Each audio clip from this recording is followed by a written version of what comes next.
Hello and welcome to the Handicapable Black Woman Throne Room. My view of humanity is a whole new tea. Well, I am going to be officially starting the Why Did I Break Up with Mr. NoHeart? And if you're new, hi, hello. I have a lot of episodes where I talk and mention Mr. NoHeart. I dated this guy for about 7 years, yeah, way too long. But this episode is going to kind of explain why is like because I've explained it and spread it out in different episodes, but you're gonna really kind of hear more about how kind of like the domino effect, which I've talked about so much, but one cause has another effect, and sometimes the reason why you date one person is something that surpasses and has nothing to do with dating, and sometimes it's with mental health, physical health, and then the way that you view, like it could be even religious, or the way that you view humanity, or the way you view the genders, because of how you witnessed it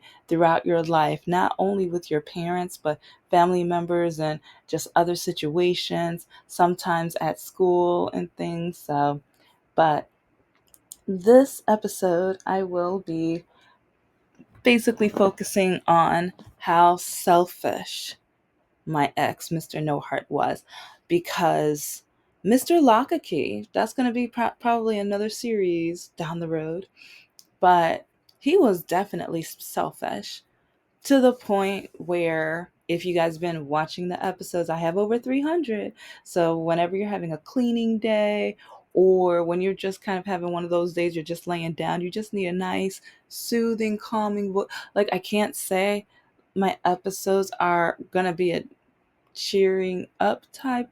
Yeah, because I kind of, I bring the real, I bring the situations that especially deal with the disability community, women, and people of color slash black. So it's like, if you're ready for some honesty, if you're ready for some petty, honest, hot, sweet tea, I got you. I got you. So, but yeah, Mr. No Heart was like one of the worst, most selfish men. And I've noticed that it's like, I think maybe I just keep bumping into selfish men. I don't know why. When I meet a therapist, maybe I need to ask them, how come I keep ending up with selfish men? Is it because I love giving? Is it because I have so much empathy? Like, these are just guesses, because like, after I broke up with Mr. No Heart, I think I kind of realized that. And even with conversations, once men start telling me what they want to do, either with my money or since I want to own a business, either they hate it or they love it, because then they think they can use my money, etc., etc. That's going to be another series. But because of Mr. No Heart and partially Mr. Lockakey, because, real quick summary, but go and check out the breadstick episode, the Olive Garden breadstick episode, and so many things. But this is the guy that literally, whenever he didn't get his way while I was studying for my second master's, if if he didn't get it immediately, he would threaten to punch more holes in the walls. He would threaten to eliminate himself from the earth. That's how we started dating. He would always tell me that he was going to start by putting a knife to his wrist. Like, yes, just, there's other episodes where I talk about it, because even the time when he literally created a noose to use in the basement for himself, yeah, that kind of stuff, that kind of stuff. And I'm not going to go into detail because, yeah, I don't know, like, some people in the community, I never want to, so, but yeah, so as a Christian, I was so scared to lose or be the reason of humanity losing him, even though he was such a terrible, awful jerk. I felt bad because he lost his mom, and it's like he would always, and that's one thing with European American privilege or white privilege. They, a lot, like, and this only hurts if I'm talking about you. Remember, or, and if you're new, Like, I'm going to say some things, but normally if it hurts, that means I'm talking to you. But if it doesn't hurt, I'm not talking about you.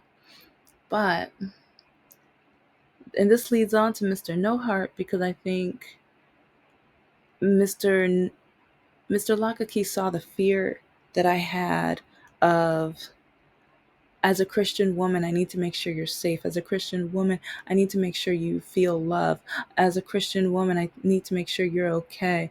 And it's like, since I love volunteering and doing my part for humanity, I need to make sure you're better when I leave you. I never wanted to be with you, but you trapped me into the relationship. So while I'm in it, I need to make sure when I leave, you're better. Kind of like when like even with promotional modeling, they have always trained us, like, when we have to do setup and tear downs, that you leave the area better than when you got there.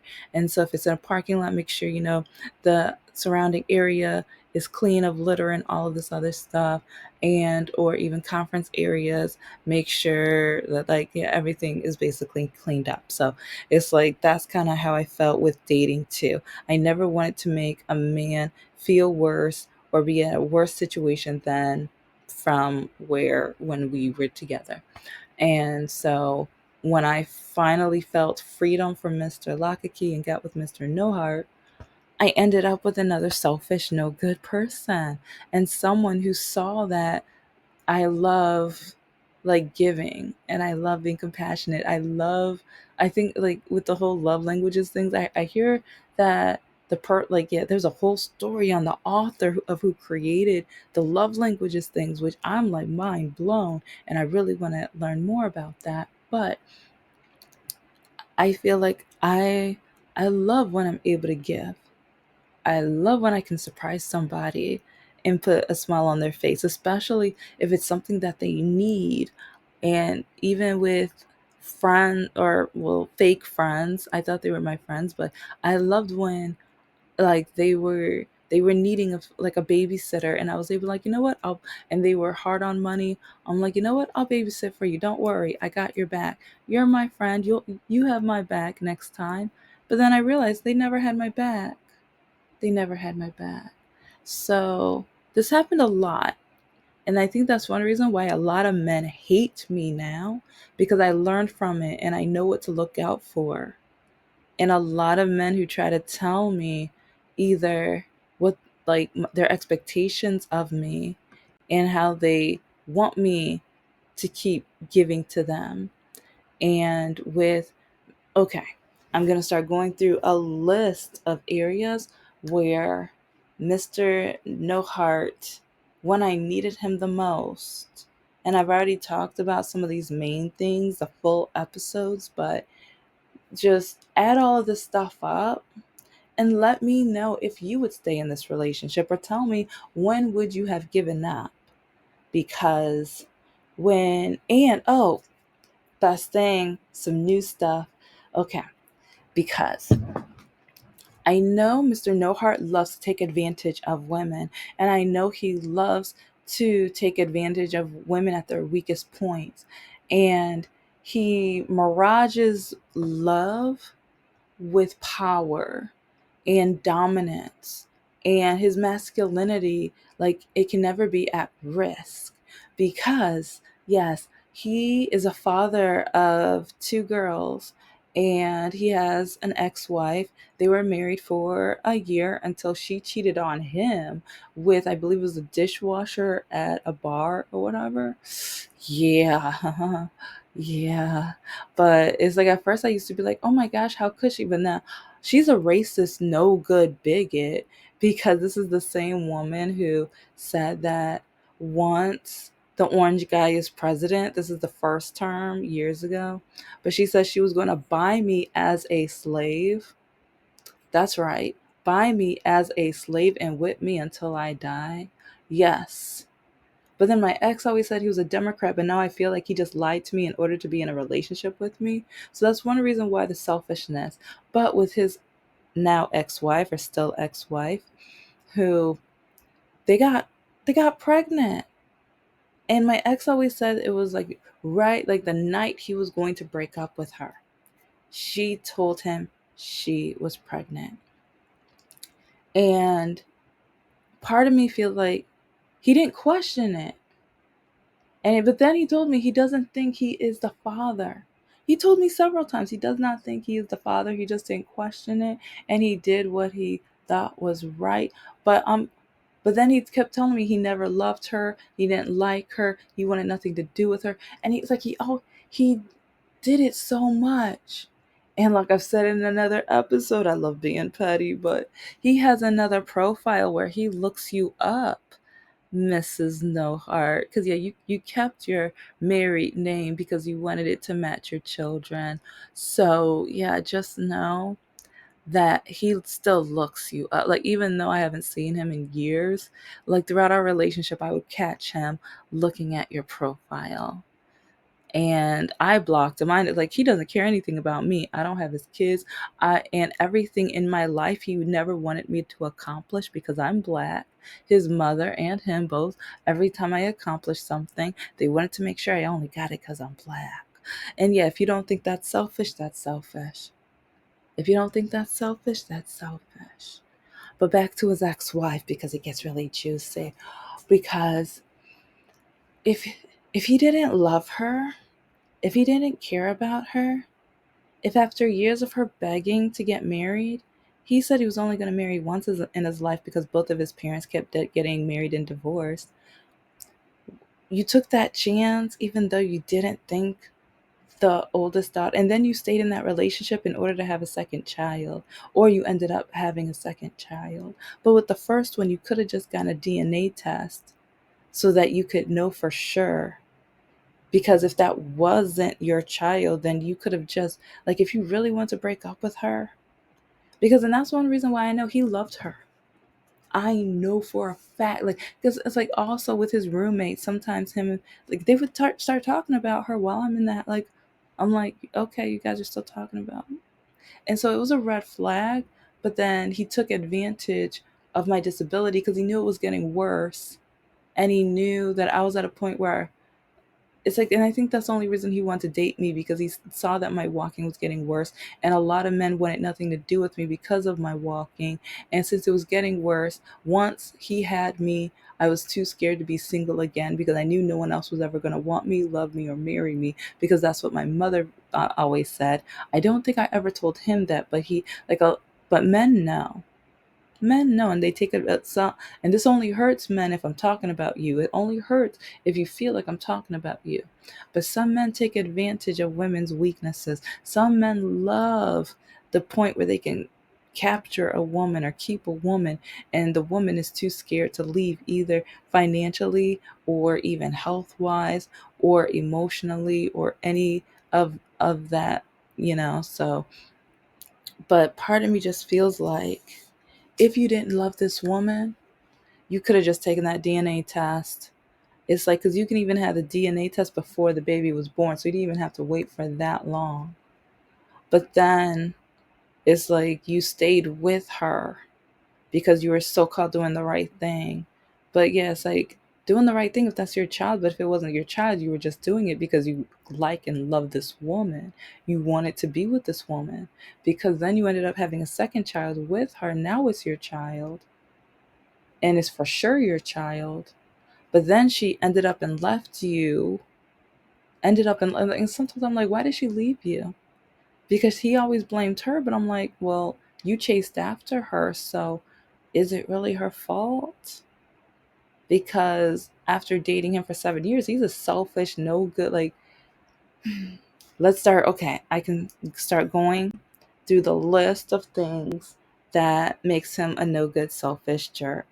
Because for one, he was going through his divorce and he would tell me that he wasn't able to do this and that and everything. But then, like, he would tell me that dating him, I have to love his daughters, but they do not have to like me. And his youngest one, he would allow to, like, 'cause I would tell him when his daughter would come up and just kick me as hard as she can and tell me to my face, I hate you. She said it so many times I've lost count. She would go through, like, if I was cooking breakfast or something, whatever, she would go and find my purse or work bag or whatever and tear up my stuff, ruin my stuff, or throw stuff out. And he tore up and threw out some of my stuff too. I told you about the one of my college poems and everything, one that I actually got a small, scholarship or scholarship money for. Yeah, it's like I was excited because I was like, oh, I can show you my writing. My mom threatens to kick me out if I write more, or if she reads any of my writing, or if I become an author. Yeah. And so I was so excited to share that with him, but instead of reading it, instead of acknowledging it, he threw it out and didn't tell me. Like, he thinks I'm dumb because the thing is, he still doesn't know that I found it on the top of the trash because I was cooking and I had to throw like eggshells away or something. And that's when I saw it. And there's more with my writing later in his selfishness, but he proved so much at that one moment. And with having children, allowing children to literally, like, I I volunteered, like, oh, it's like, let's plant a garden together. She didn't want anything to do with it, but once her dad came home, she didn't want me anything to do with it. She didn't, and the oldest sister and I are looking at each other. We're like, I invited both of you. And when you said no, I'm like, it could be an experience. It could be fun. I was like, maybe you can even find worms and we can look up what to feed the worms because we need the worms for the soil. And I thought I was gonna, I was trying to have an like kind of educational moment or whatever, because part of me feels like, you know, maybe planting, that could be a hobby or something that we can do together. Or as we could watch the flowers grow, it could be an experience or something. That's what I was thinking, but I guess I was wrong, because instead, it's like like he had the nerve to say I was selfish, or that's why she doesn't like me. And the oldest daughter was confused. She was like, "But you did invite her. You welcomed her." And it's like, but then she decided to come up to me and kick dirt in my eyes. Yeah. And this is after I put fertilizer in it. Like, so all of that stuff is in my eyes.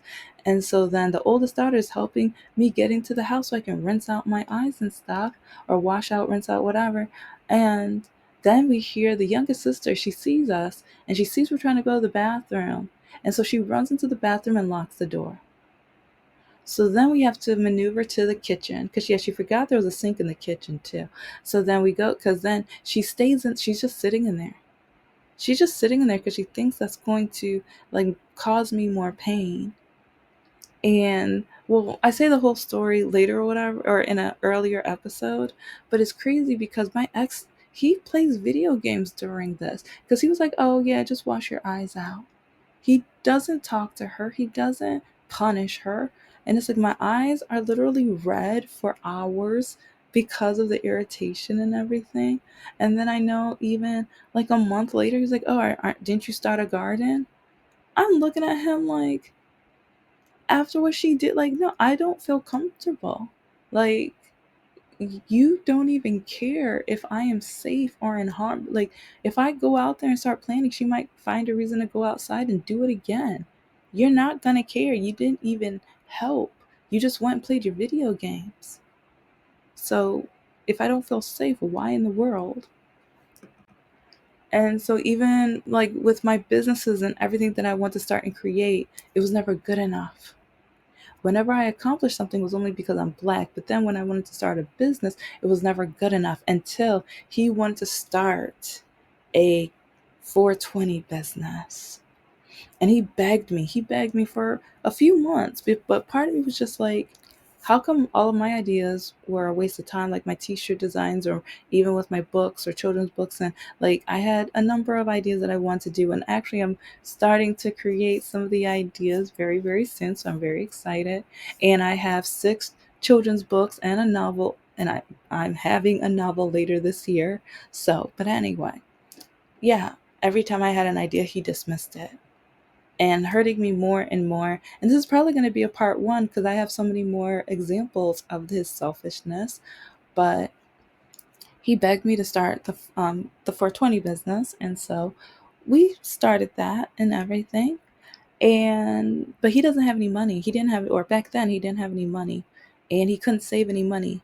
And oh yeah, the beginning of the episode, the beginning of the relationship, and the beginning of the episode, I should have mentioned that he told me he was never going to be my white knight.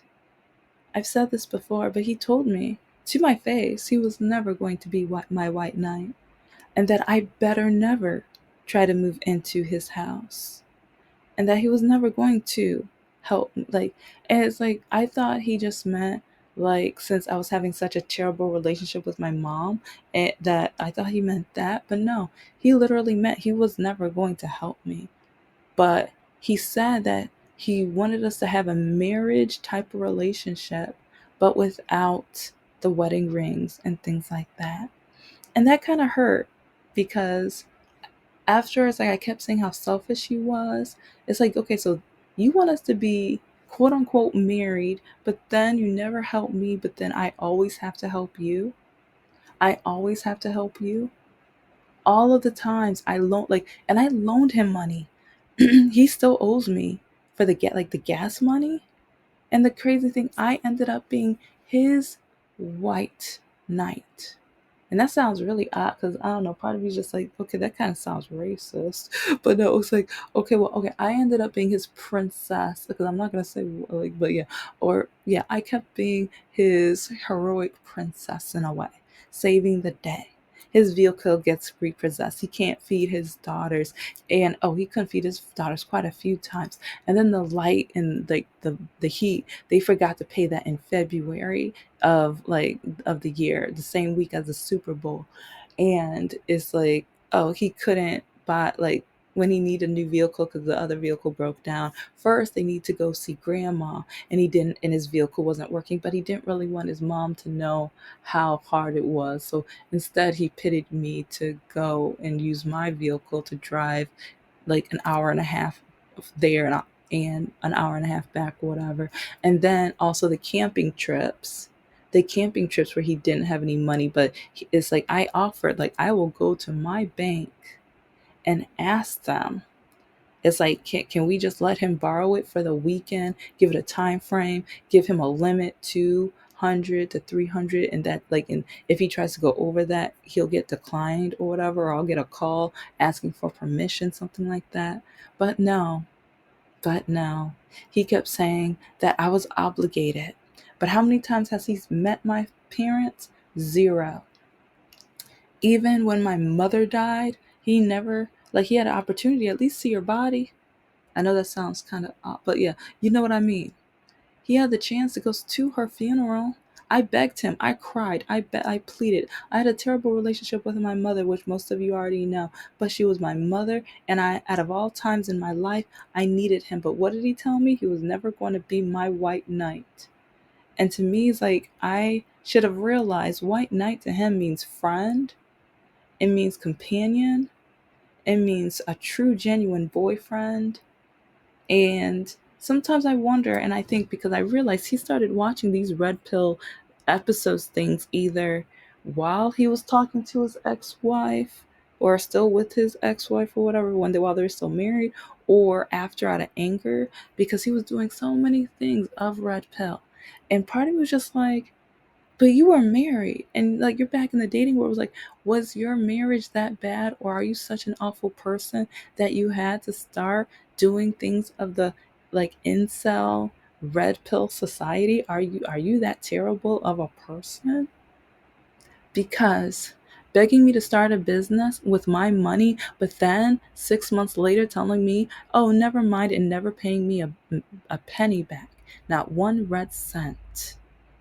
And then it's, you don't know the frustration. I told the episode, so you might know some of the frustration because I do tell this story before, but it was so frustrating. I worked my tush off. I was working 2 or 3 jobs at that point. 2 or 3 jobs I was working so I can make sure that because I was paying off like either like my student loans, credit cards, and like because someone stole my credit, and just like trying to find a job with my master's, but no one wanted to hire me because being a black woman with a disability, why do you walk like that? How is your name like that? Is like Are you going to get that fixed? How do you talk like that? Where are you really from? No, where are you really from? And having all of those obnoxious, stupid, arrogant, ignorant, bigoted questions all day, every day.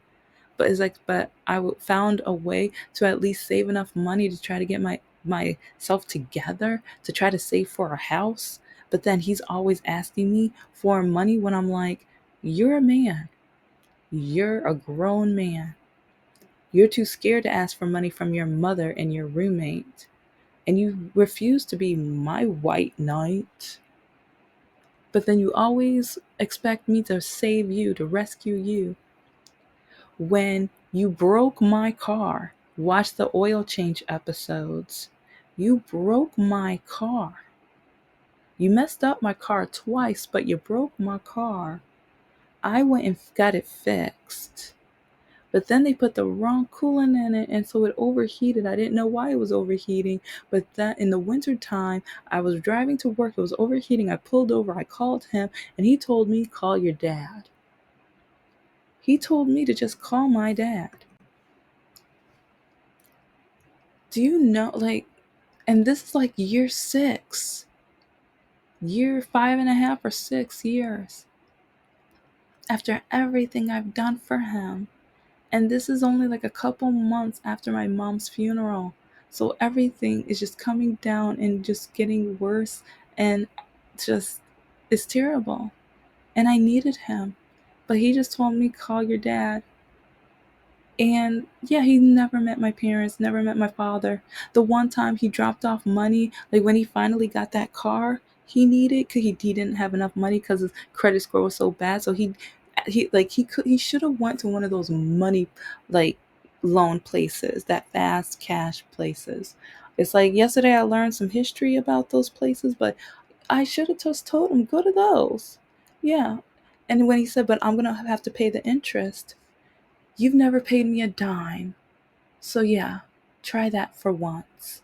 You never think about how you're hurting me. You never think about how you're using me. You only think I'm not going to pay her back. I'm going to pretend I'm going to pay her back, but I'm never going to pay her back. I'm going to treat her just like I want to treat this just garbage, basically, because that's all he treated me like, garbage. And with that vehicle, it's like he only got it because of me, because he didn't have the credit score to get it. But then he demanded, or because at first he was like, oh yeah, can you go to the bank and get the money now, and want me to drive like 45 minutes to an hour to his house. I'm like, oh well, why don't we just do this tomorrow? Can you just ask him to save it for tomorrow? Because you literally asked, like, you want me to get up right now last minute to get, like, you didn't give me any time or whatever. Like, no, I need you to do it now, being the white knight again. But then the Christmas a year or two later, no, that year, it was 2019. Yeah. For my Christmas present, he decides he's going to use my money.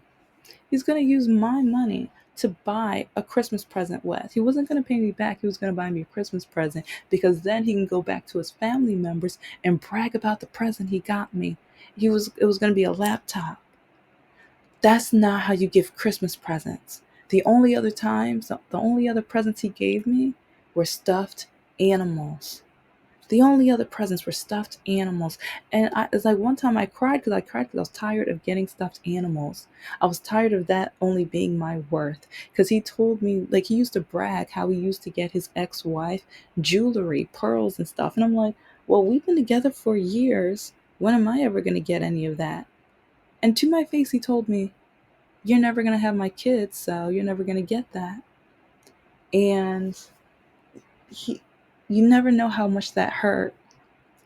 You're never going to know how much that hurt. Because when I miscarried and told him, he high-fived his roommate. That's how selfish and conniving he is. I am going to need a part 2. I am going to need a part 2. But yeah, he's an incel, a jerk, a no good, conniving, like, just idiot who does not care about me whatsoever. But this is the Handicapable Black Woman Throne Room. I am a woman, I am of color, and I am handy capable. But most importantly, I am human and you're human too.